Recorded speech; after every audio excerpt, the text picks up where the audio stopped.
Selamat malam Bapak Ibu yang dikasihi oleh Tuhan. Hari ini kita kembali lagi bersama-sama untuk mengikuti IG Live di Gereja Kristen Kalam Kudus, Kupang Jaya. Kita akan menunggu beberapa waktu sebentar untuk menunggu beberapa orang yang akan bergabung di IG Live pada malam hari ini. Ya, ada Ibu Popi yang bergabung. Selamat malam Ibu Popi. Kita menunggu beberapa menit sebentar ya, untuk saudara-saudara yang mungkin akan bergabung pada malam hari ini.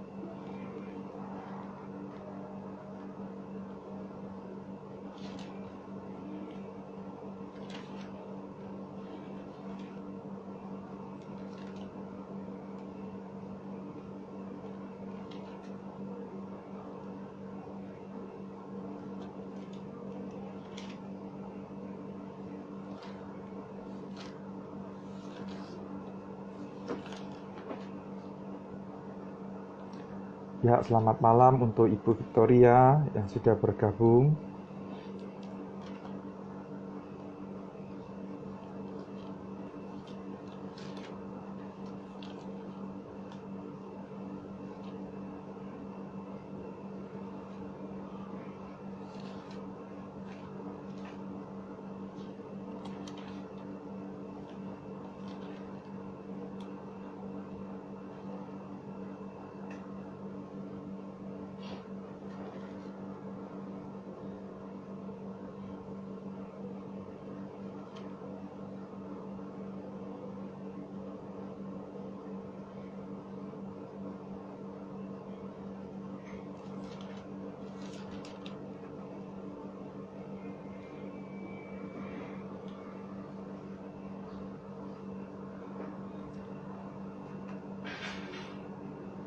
Oke, kita mulai saja PA kita pada malam hari ini. Mari kita bersatu di dalam doa sebelum kita membaca dan merenungkan firman Tuhan. Bapa di dalam surga, kami bersyukur untuk malam hari ini. Kami boleh bersama-sama kembali berkumpul untuk belajar kebenaran firman Tuhan. Secara khusus ya Tuhan, di masa-masa Prapaskah ini, biarlah firman Tuhan yang kami renungkan itu boleh menolong kami, menguatkan kami, mengingatkan kembali akan cinta kasih dan pengorbanan Tuhan yang telah Tuhan lakukan bagi setiap kami. Dengar doa kami, dalam nama Tuhan Yesus kami berdoa. Amin. Ya, hari ini saya akan mengajak kita membaca atau membahas dari Injil Lukas pasal yang ke-7, Injil Lukas pasal yang ke-7, ayat yang ke-36 sampai dengan ayat yang ke-40. Ya, Injil Lukas pasal yang ke-7, ayat yang ke-36 sampai dengan ayat yang ke-40. Demikian bunyi firman Tuhan. LAI memberikan judul Yesus diurapi oleh perempuan berdosa. Seorang Farisi mengundang Yesus untuk datang makan di rumahnya. Yesus datang ke rumah orang Farisi itu, lalu duduk makan. Di kota itu ada seorang perempuan yang terkenal sebagai seorang berdosa. Ketika perempuan itu mendengar bahwa Yesus sedang makan di rumah orang Farisi itu, datanglah ia membawa buli-buli pualam berisi minyak wangi. Sambil menangis, ia pergi berdiri di belakang Yesus, dekat kakinya. Lalu membasahi kakinya itu dengan air matanya dan menyekanya dengan rambutnya. Kemudian ia mencium kakinya dan meminyaki dengan minyak wangi itu. Ketika orang Farisi yang mengundang Yesus melihat hal itu, ia berkata dalam hatinya, jika ia ini nabi, tentu ia tahu siapakah dan orang apakah perempuan yang menjamahnya ini. Tentu ia tahu bahwa perempuan ini adalah seorang berdosa. Kata Yesus, lalu Yesus berkata kepadanya, Simon, ada yang hendak kukatakan kepadamu. Saud Simon, katakanlah, Guru. Kita lanjut ayat 41 sampai dengan 50. Ada orang yang berhutang kepada seorang pelepas uang, yang seorang berhutang 500 dinar, yang lain 50. Karena mereka tidak sanggup membayarnya, maka ia menghapuskan hutang kedua orang itu. Siapakah di antara mereka yang akan terlebih mengasihi dia? Jawab Simon, aku kira dia yang paling banyak dihapuskan hutangnya. Kata Yesus kepadanya, betul pendapatmu itu. Dan sambil berpaling kepada perempuan itu, ia berkata kepada Simon, engkau lihat perempuan ini? Aku masuk ke rumahmu, namun engkau tidak memberikan aku air untuk membasuh kakiku. Tetapi dia membasahi kakiku dengan air mata dan menyekanya dengan rambutnya. Engkau tidak mencium aku, tetapi sejak aku masuk ia tiada henti-hentinya mencium kakiku. Engkau tidak meminyaki kepalaku dengan minyak, tetapi dia meminyaki kakiku dengan minyak wangi. Sebab itu aku berkata kepadamu, dosanya yang banyak itu telah diampuni, sebab ia telah banyak berbuat kasih. Tetapi orang yang sedikit diampuni, sedikit juga ia berbuat kasih. Lalu ia berkata kepada perempuan itu, dosamu telah diampuni. Dan mereka yang duduk makan bersama dia berpikir dalam hati mereka, siapakah ia ini sehingga ia dapat mengampuni dosa? Tetapi Yesus berkata kepada perempuan itu, imanmu telah menyelamatkan engkau, pergilah dengan selamat. Sampai demikian jauh pembacaan firman Tuhan. Selamat dan berbahagia bagi setiap kita yang membaca, merenungkan, dan juga melakukan firman Tuhan dalam kehidupan kita sehari-hari. Bapak Ibu Saudara yang dikasihi oleh Tuhan, sebagai orang Kristen, ada orang yang ketika berjumpa dengan orang berdosa, ia begitu alergi, ia begitu tidak suka, bahkan ia sampai membuat batasan-batasan tertentu yang menyebabkan orang itu tidak dapat berjumpa dengan dirinya. Artinya apa? Misalnya ada orang yang berdosa, terus kemudian kita itu membuat batasan-batasan sehingga apa? Orang berdosa tersebut tidak dapat berjumpa atau bertemu dengan kita. Kenapa ada orang yang membuat seperti itu? Karena mereka menganggap jangan dekat-dekat dengan dia, mungkin kita akan ketularan dosanya, begitu ya. Atau mungkin ada yang menganggap bahwa dia adalah orang yang najis, kita ini adalah orang yang sudah disucikan, maka kita tidak boleh berkumpul dengan dia. Ada berbagai macam reaksi ketika kita akan atau kita berinteraksi dengan orang yang berdosa. Bapak Ibu Saudara yang dikasihi oleh Tuhan, ketika kita melihat ada seorang yang berdosa, apa yang seharusnya menjadi reaksi dari setiap kita? Ketika kita berjumpa atau kita berinteraksi dengan orang yang berdosa, apa yang menjadi reaksi kita? Saya berikan contoh. Kalau seandainya ada mantan pencuri yang baru saja keluar dari penjara, dan dia itu adalah teman kita, dan dia main di rumah kita, pikiran atau perasaan apa yang ada di dalam hati kita ketika dia sedang bermain di tempat kita? Apakah ada Bapak Ibu yang mengizinkan dia untuk keliling kamar kita, untuk melihat kamar kita, bahkan melihat segala benda atau harta yang kita miliki, dan kita menunjukkan di mana tempat kita menyimpannya? Apakah ada Bapak Ibu yang akan berani untuk melakukan hal itu? Saya yakin kita punya kewaspadaan, betul ya? Kita mungkin berjaga-jaga, karena apa? Dia adalah mantan pencuri. Bahkan mungkin ada orang yang menjaga jarak dengan orang-orang tertentu karena dosa-dosa mereka. Hal ini dilakukan juga oleh orang-orang Farisi ketika mereka melihat bahwa Yesus melakukan interaksi dengan orang berdosa. Bapak Ibu Saudara yang dikasihi oleh Tuhan, kalau kita memperhatikan Injil Lukas, maka kita akan mendapati sebuah tensi antara orang miskin dan orang Farisi. Bukan orang miskin, orang-orang berdosa dengan para pemuka agama. orang-orang Farisi, ahli Taurat, dan imam kepala. Ya, ada perbedaan yang jauh. Orang-orang yang dikategorikan sebagai pemimpin agama itu nampaknya alergi dengan keberadaan orang-orang yang berdosa. Ya. Kalau kita melihat misalnya ya di dalam Injil Lukas, kita lihat di dalam Injil Lukas pasal yang ke-18. Nah, di sana dikatakan ada perumpamaan tentang orang Farisi dan pemungut cukai. Yesus mengatakan perumpamaan ini. Ada dua orang yang pergi ke bait Allah untuk berdoa. Yang seorang orang Farisi dan yang lain pemungut cukai. Orang Farisi itu berdoa, berdiri dan berdoa dalam hatinya, Allah, aku mengucap syukur kepadamu, karena aku tidak sama seperti orang lain, bukan perampok, bukan orang lalim, bukan pezina, dan bukan juga seperti pemungut cukai ini.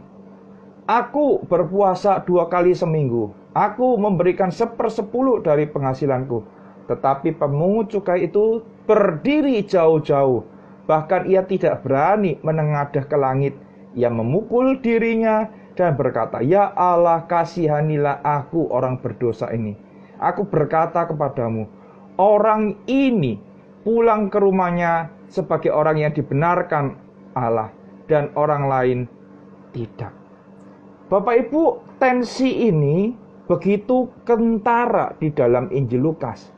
Ada seorang Farisi, dikatakan di dalam bagian kita, yang mengundang Yesus datang makan di rumahnya. Dan di kota itu, di kota tempat Simon itu tinggal, ada seorang perempuan yang terkenal sebagai perempuan berdosa. Nah, ketika perempuan itu datang mendengar bahwa Yesus sedang makan di rumah orang Farisi, ia datang membawa buli-buli pualam berisi minyak wangi. Tentu saja, kalau saya menduga ini adalah sesuatu yang sudah direncanakan oleh perempuan ini. Ia ingin datang untuk berjumpa dengan Yesus. Kenapa?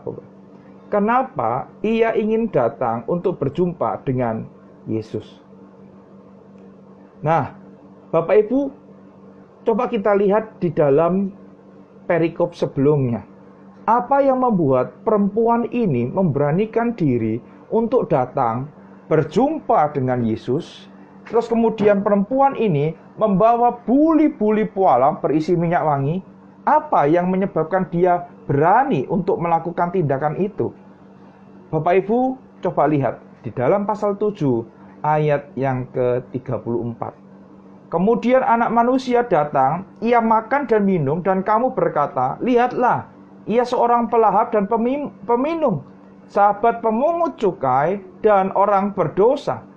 Tetapi hikmat dibenarkan oleh semua orang yang menerimanya. Rupanya perempuan ini mendengarkan berita yang disampaikan oleh Yohanes Pembaptis. Berita mengenai anak manusia itu. Anak manusia itu datang untuk mengampuni orang yang berdosa. Anak manusia itu datang untuk mencari orang-orang yang berdosa. Ia sahabatnya adalah pemungut cukai dan orang-orang yang berdosa.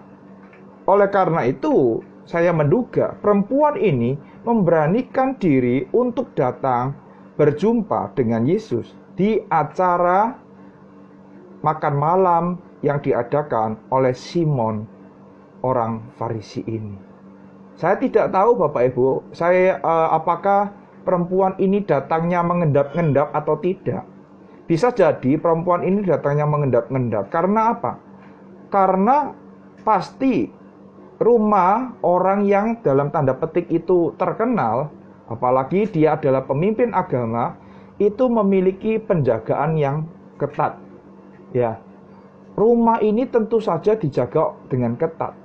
Kalaupun wanita ini atau perempuan ini berhasil masuk dan berada di belakang Yesus, bahkan kalau kita melihat kisah ini, perempuan itu ya membasahi kaki Yesus dengan air mata dan menyekanya dengan rambutnya dan mencium kakinya dan meminyaki dengan minyak wangi itu. Berarti perempuan ini berada dekat sekali dengan Yesus. Kita tidak tahu apa yang dilakukan oleh perempuan ini sehingga perempuan ini bisa berada di dalam posisi yang dekat seperti itu. Saya yakin ketika murid-murid itu melihat ada perempuan yang datang, ya, terus kemudian mendekati Yesus, bisa jadi murid-murid itu mengusir perempuan itu. Tetapi kita tidak mendapati hal itu dialami oleh perempuan ini. Bapak Ibu yang dikasihi oleh Tuhan, apa yang dilakukan oleh perempuan ini? Mengapa perempuan ini dikenal sebagai perempuan berdosa? Dan kalau kita lihat, guru ini, Yesus yang disebut guru oleh Simon ini, tahu bahwa perempuan ini adalah orang yang berdosa. Ya, dari mana Yesus tahu bahwa perempuan ini adalah orang yang berdosa? Kemungkinan yang pertama, karena yang biasanya datang kepada Yesus itu adalah orang yang berdosa. Sama seperti yang dikatakan oleh di dalam pasal 7 ayat 34. Karena ada berita seperti itu, karena ada pernyataan seperti itu, maka bisa jadi Yesus itu mendengar bahwa perempuan ini adalah seorang yang berdosa. Tetapi saya tidak melihatnya demikian. Kalau saya melihat dari mana Yesus bisa mengatakan bahwa perempuan ini adalah orang yang berdosa. Coba perhatikan ayat 38. Apa yang dilakukan oleh perempuan ini? Di dalam ayat 38 dikatakan bahwa ia menangis. Ia berdiri di belakang Yesus dekat kakinya. Perhatikan, perempuan ini menangis. Terus kemudian ia berdiri di belakang dekat kaki Yesus. Terus kemudian ia pergi, berdiri di belakang Yesus dekat kakinya, lalu membasahi kakinya itu dengan air mata dan menyekanya dengan rambutnya. Kemudian mencium kakinya dan meminyaki dengan minyak wangi tersebut. Bapak Ibu yang dikasihi oleh Tuhan, kalau kita melihat tindakan yang dilakukan oleh perempuan ini, kemungkinan Yesus tahu bahwa perempuan ini adalah orang yang berdosa. Dari mana? Dari mana Yesus tahu bahwa perempuan ini adalah orang yang berdosa? Yesus tahu perempuan ini adalah orang yang berdosa dari apa yang sedang dilakukan oleh perempuan itu. Ia berdiri, ia menangis. Kita tidak tahu apa yang menyebabkan dia menangis. Bisa jadi ia menangis karena menyesali dosanya. Ya, dan ia berharap bahwa Yesus akan mengampuni dosanya. Terus kemudian ia menyeka dengan rambutnya. Bapak Ibu budaya pada waktu itu mengatakan bahwa seorang perempuan yang rambutnya terurai adalah perempuan yang dalam tanda petik itu tidak baik. Perempuan yang secara moral itu dianggap tidak baik. Ya, jadi ia menyekanya dengan rambutnya. Lalu yang ketiga, ia mencium kakinya dan meminyaki kakinya itu dengan minyak wangi itu. Nah, lalu Simon orang Farisi itu mengatakan dalam hatinya, jika ia nabi, ia tahu siapakah dan orang apakah perempuan yang menjamahnya ini. Tentu saja ia adalah orang yang berdosa. Rupanya Yesus tahu apa yang sedang ada di dalam pikiran Simon orang Farisi ini. Dikatakan apa? Ada dua orang yang berhutang kepada pelepas uang. Satu orang yang berhutang 500 dinar dan satu orang lagi berhutang 50 dinar. Terus kemudian hutangnya dilunaskan. Ya, terus kemudian ditanya, siapakah di antara mereka yang akan terlebih mengasihi dia? Ya tentu saja orang yang hutangnya banyak. Karena orang yang hutangnya banyak itu tidak sanggup untuk membayar hutangnya. Nah, lalu Yesus berkata kepada Simon, aku masuk ke rumahmu, namun engkau tidak memberikan aku air untuk membasuh kakiku. Tetapi dia membasahi kakiku dengan air mata dan menyekanya dengan rambutnya. Engkau tidak mencium aku, tetapi sejak aku masuk ia tiada henti-hentinya mencium kakiku. Engkau tidak meminyaki kepalaku dengan minyak, tetapi dia meminyaki kakiku dengan minyak wangi. Sebab itu aku berkata kepadamu, dosanya yang banyak itu telah diampuni, sebab ia telah banyak berbuat kasih. Bapak Ibu yang dikasihi oleh Tuhan, Perempuan berdosa ini mengharapkan bahwa Yesus mengampuni dia. Dan itulah yang dialami oleh perempuan yang berdosa ini. Perempuan ini melakukan tindakan ini sebagai bukti atau wujud bahwa dia menyesali dosanya. Dan akhirnya Yesus tahu bahwa dia membutuhkan pengampunan itu. Dan setelah disetujui oleh Simon, orang Farisi itu, maka Yesus mengatakan bahwa perempuan ini telah diampuni dosanya. Bapak Ibu yang dikasih oleh Tuhan, di dalam ayat 47 mungkin kita akan berpikir, oh kalau kita banyak berbuat kasih, kalau kita banyak berbuat hal yang menyenangkan hati Tuhan, bisa jadi dosa kita diampuni. Bapak Ibu, saya percaya bahwa kita diselamatkan, dosa kita diampuni bukan karena perbuatan baik kita. Dosa kita diampuni bukan karena apa? Bukan karena jasa kita. Kita diampuni bukan karena sesuatu yang ada di dalam diri kita, tetapi kita diampuni karena murni anugerah dari Allah, kemurahan Allah, dan kasih karunia dari Allah. Tetapi pertanyaannya, apa maksudnya ini? Sebab ia telah banyak berbuat kasih. Tetapi orang yang sedikit diampuni, sedikit juga ia berbuat kasih. Seolah-olah kita melihat bahwa dosanya diampuni karena perbuatannya. Bapak Ibu, yang bisa saya katakan adalah tidak demikian. Ketika seseorang itu telah diampuni dosanya, maka reaksi yang paling wajar, yang umum, ya adalah apa? Perhatikan di dalam ayat 42. Yesus bertanya kepada Simon demikian, siapakah di antara mereka yang akan terlebih mengasihi dia? Artinya apa? Kalau ada orang yang berhutang 500 dinar dan satu lagi itu 50 dinar, lalu yang 500 dinar hutangnya dihapuskan dan 50 dinar hutangnya dihapuskan, siapakah dari kedua orang yang berhutang ini yang lebih mengasihi orang yang menghapuskan hutang itu? Tentu saja jawabnya adalah orang yang berhutang 500 dinar. Artinya apa? Orang yang memiliki hutang yang sangat banyak diampuni akan merasakan sukacita, akan merasakan kesukaan dan kesenangan tersendiri yang tidak bisa dirasakan oleh orang yang berhutang 50 dinar. Oleh karena itu saya ingin menjawab begini. Keselamatan memang itu adalah anugerah dari Allah. Keselamatan itu memang adalah kasih karunia dari Allah. Keselamatan itu tidak bisa didapatkan oleh usaha manusia. Saya setuju dan saya yakin akan hal itu. Tetapi bukti nyata bahwa kita itu telah menerima keselamatan itu adalah apa? Yaitu ketika kita berbuat banyak kasih. Bukti nyata ketika kita sudah diselamatkan itu apa? Yaitu kita lebih banyak berbuat kasih. Oleh karena itu Bapak Ibu, ya, Yesus berkata, dosamu telah diampuni.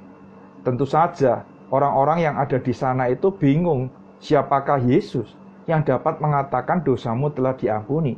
Kenapa mereka bingung? Karena pengampunan dosa itu tidak dapat dilakukan oleh seseorang ataupun pribadi yang lain yang ada di dunia ini, kecuali itu Allah. Ketika Yesus mengatakan dosamu telah diampuni, menimbulkan banyak pertanyaan bagi orang-orang yang hadir pada waktu itu. Kenapa? Karena secara tidak langsung Yesus menyamakan dirinya dengan Allah. Bapak Ibu yang dikasih oleh Tuhan, pertanyaan yang perlu kita pikirkan hari ini adalah, siapakah diri kita di hadapan Allah? Apakah kita datang seperti perempuan ini, atau kita datang di hadapan Tuhan seperti Simon yang tidak sadar bahwa diri kita adalah orang yang penuh dengan dosa, orang yang membutuhkan pengampunan dari Tuhan?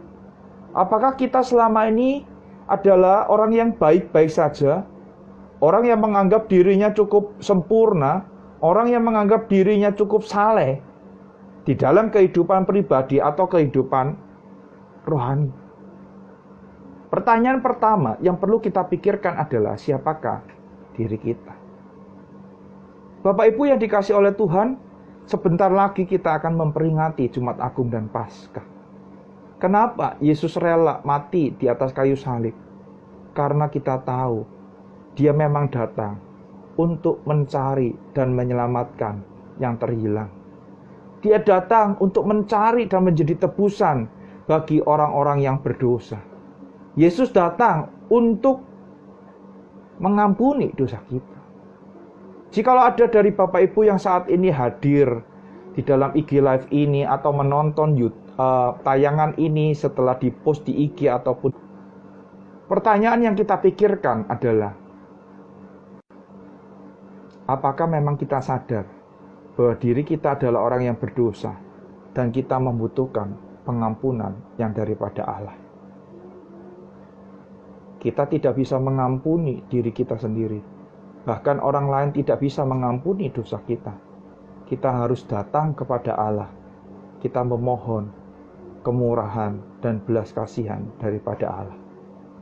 Di momen-momen Prapaskah ini, mari kita menyadari siapa diri kita. Dan mari kita memberanikan diri untuk mengakui segala dosa kita di hadapan Allah.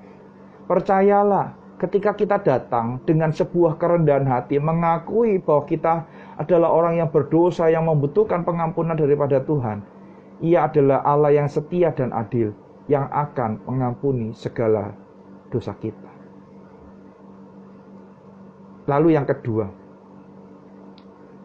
yang perlu kita pikirkan adalah, setelah kita mengalami atau menerima pengampunan daripada Allah, hal apa yang kita dapat saksikan, hal apa yang dapat kita tunjukkan kepada orang lain atau kepada sesama kita sebagai wujud ucapan syukur atas keselamatan yang telah kita terima. Apakah kita masih mempunyai hidup yang sama seperti hidup yang lalu? Ataukah kita menjadi orang yang benar-benar berubah?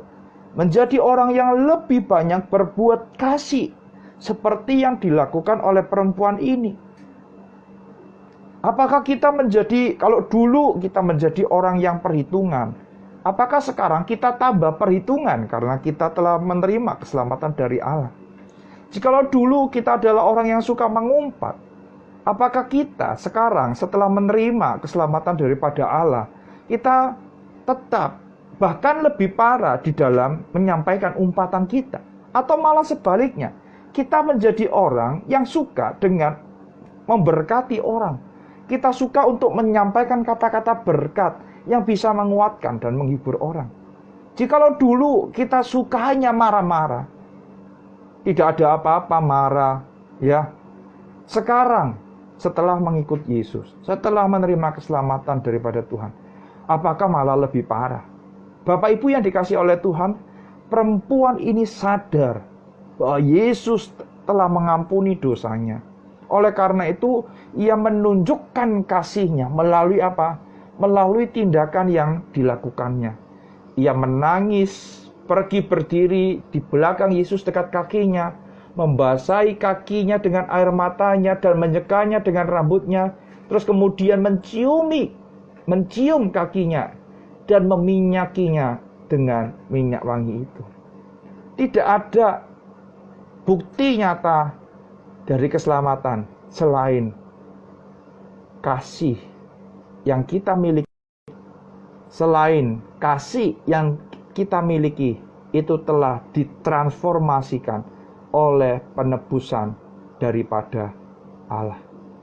Bapak Ibu yang dikasih oleh Tuhan, di momen-momen Prapaskah ini, mari kita nyatakan keselamatan yang telah kita terima melalui kasih kita kepada sesama. Melalui kasih kita kepada Allah yang telah menyelamatkan kita. Bagaimana kita bisa mengasihi Allah? Yaitu dengan cara mengasihi sesama kita. Mari kita nyatakan itu. Lebih banyak mengekspresikan keselamatan kita melalui tindakan-tindakan kasih yang masih bisa kita lakukan, yang Tuhan izinkan untuk hadir di dalam kehidupan kita. Bapak Ibu yang dikasih oleh Tuhan, Biarlah kedua hal ini boleh menjadi berkat bagi setiap kita. Di momen Prapaskah ini, kita diingatkan sekali lagi mengenai siapa diri kita. Dan yang kedua, di momen Prapaskah ini, kita diingatkan apa yang telah kita lakukan sebagai wujud keselamatan yang telah kita terima dan kita peroleh dengan cuma-cuma itu. Kiranya ini boleh memberkati kita atau menolong setiap kita di dalam merenungkan kembali kisah penderitaan dan pengorbanan Tuhan Yesus di atas kayu salib. Kiranya Tuhan memberkati setiap kita. Silakan Bapak Ibu, dalam kesempatan ini jikalau ada yang mau bertanya, saya akan memberikan kesempatan kepada Bapak Ibu untuk bertanya. Jikalau tidak ada, kita akan menutup live ini di dalam doa.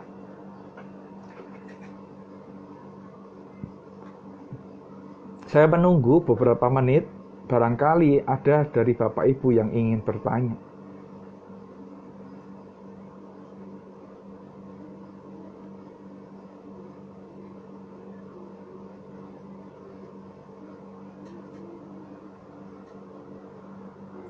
Ya, selamat malam Bapak Ibu yang sudah bergabung. Senang bisa melihat Bapak Ibu bergabung untuk belajar bersama-sama kebenaran firman Tuhan hari ini.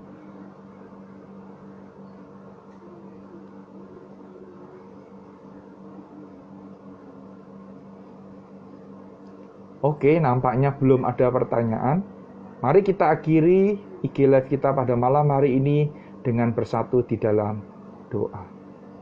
Bapa di dalam surga, terima kasih untuk firman Tuhan yang sekali lagi mengingatkan kami. Siapakah kami di hadapan Allah dan apa yang dapat kami lakukan sebagai wujud ucapan syukur kami kepada Allah karena keselamatan yang telah kami terima. Tuhan, terima kasih jikalau melalui IG Live PA di IG Live malam ini kami diingatkan tebusan yang daripada Engkau. Kami tidak bisa melakukan keselamatan itu dengan kebaikan yang kami miliki. Dan kami juga bersyukur ya Tuhan. Melalui perikop ini kami diingatkan bahwa ketika kami telah diselamatkan, maka tidak ada hal lain yang dapat kami nyatakan selain kami melakukan perbuatan yang baik. Terima kasih ya Tuhan, kami serahkan waktu kami selanjutnya ke dalam tangan-Mu. Biarlah Tuhan terus memimpin kami, menolong kami, supaya kami pun juga boleh terus mengingat akan cinta kasih dan pengorbanan Tuhan di masa-masa Prapaskah ini. Dengar doa kami, dalam nama Tuhan Yesus kami berdoa. Amin. Selamat malam Bapak Ibu, sampai berjumpa lagi di dalam IG Live atau tayangan kami secara online. Minggu depan ada secara khusus ibadah malam Getsemani.